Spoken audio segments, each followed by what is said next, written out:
Hey, everybody, welcome back to the Maple Grove Scripture Reading Podcast. Today, we're going to do a quick recap for the chapters that we read over the weekend, and then also talk a little bit more in detail about today's reading.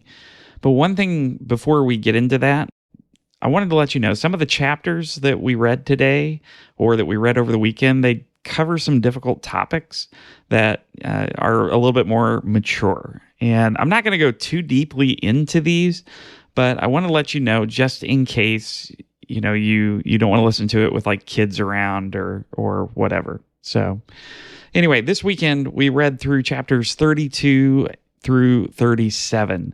And so just giving you a quick recap for these. In Genesis 32, we see Jacob is returning to his homeland and he's preparing to meet his brother Esau. And he's still afraid that Esau is going to follow through with his death threat that he gave Jacob earlier that made Jacob leave. So Jacob has a big caravan of people, and so he splits those into two groups, and he sends them separately, hoping that if Esau would attack one, the other could escape.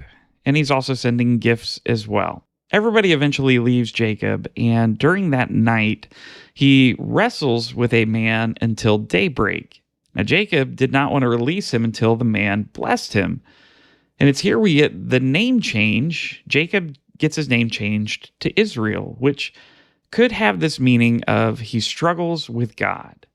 That's an interesting passage that I really don't know I can fully explain. What we do know for sure is that this person is a heavenly being. Hosea 12 verses 3 and 4 says that he struggled with God, but it also says with an angel, so it's probably the angel of the Lord. Now in Genesis 33, we get the reunion between the two brothers, Esau and Jacob. And now Jacob's still worried, but Esau runs to him and embraces him, and they end up weeping together. Esau shows a whole lot of grace here. And it reminds me of the parable that Jesus tells of the prodigal son, with Esau being like the father who embraces his son after so long apart. And then we have Genesis 34, where we have this terrible story of Jacob's daughter Dinah being violated by a man named Shechem. And we see the revenge that gets taken by Jacob's sons, Simeon and Levi. Moving on to chapter 35, Jacob ends up settling in Bethel. He's following God's instructions to settle there. And while he's there, God again appears to him and blesses him, reiterating the covenant that he will be a father to a community of nations. Also, the Lord promises to give that land to his descendants. And then Rachel and Isaac pass away during this time. Rachel dies as she gives birth to her second son named Benjamin. In Genesis 36, we've got another genealogy. This time it's of Esau's descendants. And then in Genesis 37, we get the opening story about Joseph, one of Jacob's sons, his 11th son, the first son that he had with Rachel. But we see in this chapter, we see Joseph's struggles and troubles that he has with his brothers. And eventually they want to kill him, but they sell him to some Ishmaelites who take him to Egypt and then sell him to the captain of Pharaoh's guard, a man named Potiphar. Now, I just preached a sermon on this yesterday, so if you really want a more full explanation, you can go to our website, maplegrove.church, and go listen to that. In chapter 38, we have another kind of interesting, weird story. It's the story of Judah and his daughter-in-law Tamar. And I'm not going to get into this too deeply here, but there are some things that we can see as a result of what happens between these two.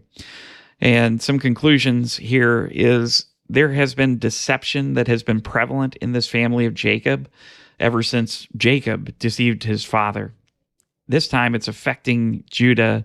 And we also see that after it's revealed to Judah what had happened and he understands what he had done, we see that it's possible he's starting to make a little change for the better because he admits to his moral failure here.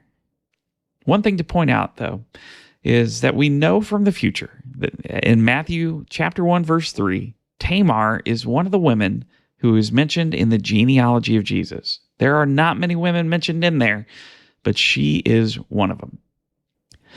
We then move to chapter 39. We get the story of Joseph at Potiphar's house. Remember, Potiphar is the captain of the guard for Pharaoh. Now, the Lord was with Joseph, and Potiphar put him in charge of the household. He didn't have to worry about anything where Potiphar was concerned within the household. And this blessing of the Lord, it was on everything that Potiphar had. Now, Potiphar's wife, she wanted to sleep with Joseph, but Joseph refused. He said, "How could I do such a wicked thing and sin against God?" Well, one day she catches him alone and tries again to sleep with him, like is going to force him. She sent everybody else away, and she's going to try and force him to sleep with her. But he ends up fleeing. He leaves his cloak behind. He gets out of there. But she tells Potiphar that what had happened, or really she lies to Potiphar and says that Joseph tried to take advantage of her. And Potiphar gets super angry and puts Joseph into prison. But while he's in prison, again, the Lord was with Joseph and gave him success in what he was doing. And he was elevated, just like he was at Potiphar's house. At Potiphar's house, he was elevated to kind of run the house. And the same thing happens in the prison. He gets elevated to kind of run the prison as an inmate. Well, in Genesis 40, we are introduced to two more characters here, two prisoners who are the cupbearer and the baker for Pharaoh. The cupbearer is the person who would like taste test the drink or the food to make sure that it wasn't poisoned for Pharaoh. And the baker is also in there, and I think he's a baker. They're both in prison because they offended their master. And while they're in prison, they have these dreams, which Joseph interprets through God's work in him. For the cupbearer, he dreamed of a vine with 3 branches that were blossoming, and he would squeeze the grapes that were growing into Pharaoh's cup, and then he placed it into his hand. Now, Joseph interprets this as the 3 branches being 3 days within which Pharaoh was going to restore the cupbearer's position. And he asks the cupbearer to remember him and to show him kindness and get him out of prison, since he's really not supposed to be there anyway.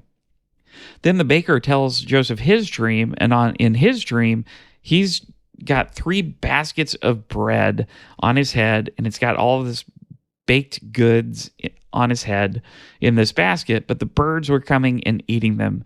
And Joseph's interpretation for the baker, not as good as it was for the cupbearer, because he says within 3 days, the Pharaoh was going to execute the baker. All of this came to pass. The cupbearer was restored, the baker was killed.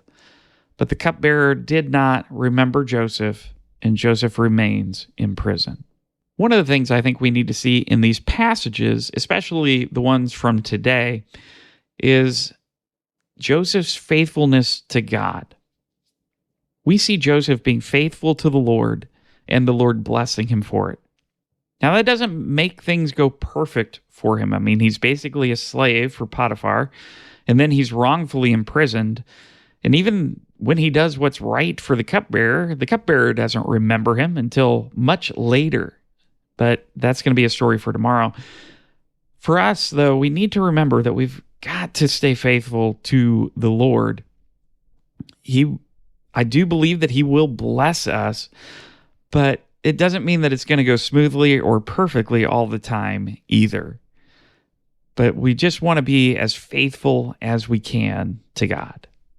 Okay, we're going to leave it here, and we're leaving it on a cliffhanger. Is Joseph going to get out of jail? Will the cupbearer eventually remember him? We're going to find that out in tomorrow's reading. And so I hope that you join me back here tomorrow. Hope you have a great day, and we will talk to you soon. So long.